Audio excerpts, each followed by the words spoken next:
Good day everyone! Gagawa po tayo ng double chocolate chunk cookies.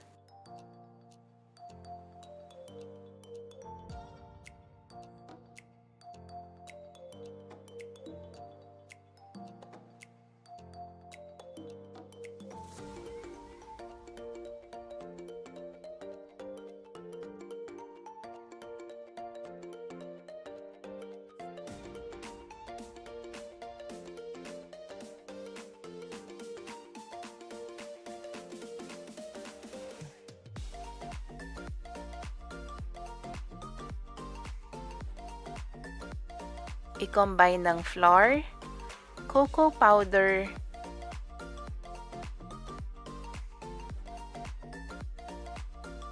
baking soda,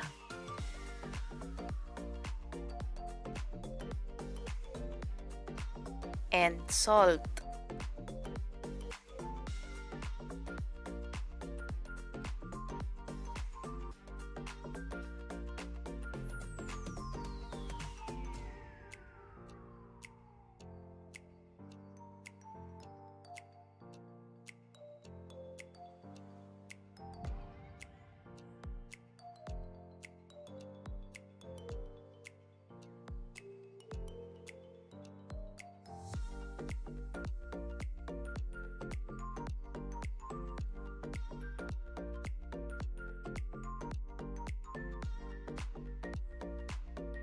In another bowl, i-combine ng melted butter,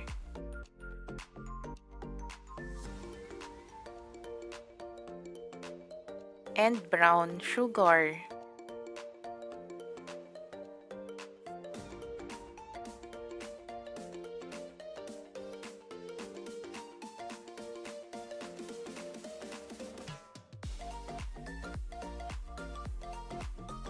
And then add eggs,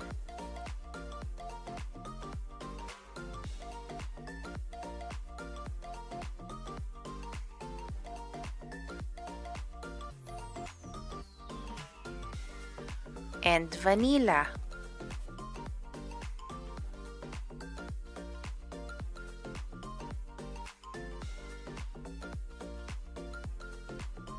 Haluin ng mga 2 minutes or kahit hanggang sa matunaw lang yung ibang sugar.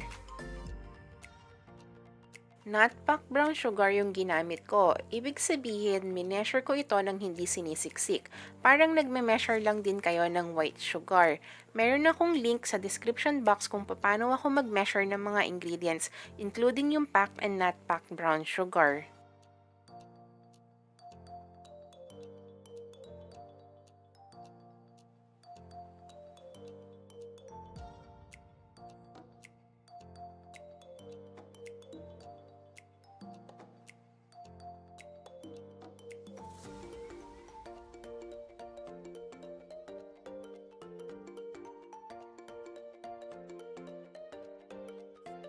And then i-add yung dry ingredients or the cocoa flour mixture.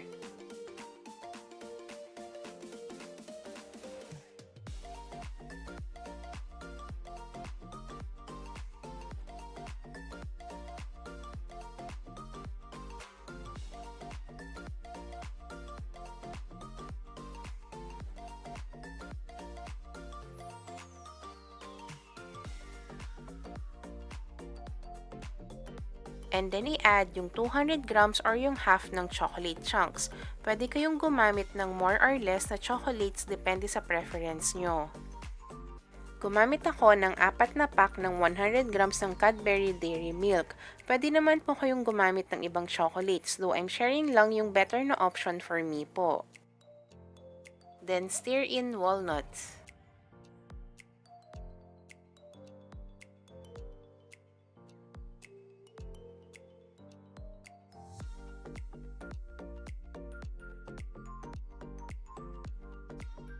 Hindi ko i-chill yung cookie dough before baking kahit na malambot siya. Pero kung mas gusto nyo na mas makapal yung cookies, i-chill muna ito for few hours bago ito i-bake.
Bake in a preheated oven at 300 Fahrenheit for 18 minutes or until done.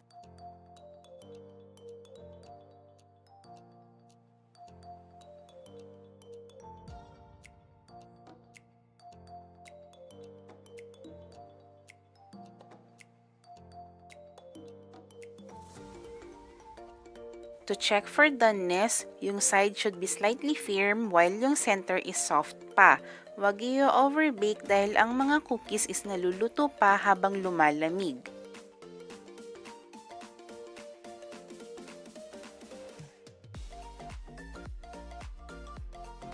And then itop yung remaining na chocolate chunks. I-press ito lightly habang mainit at malambot pa yung cookies.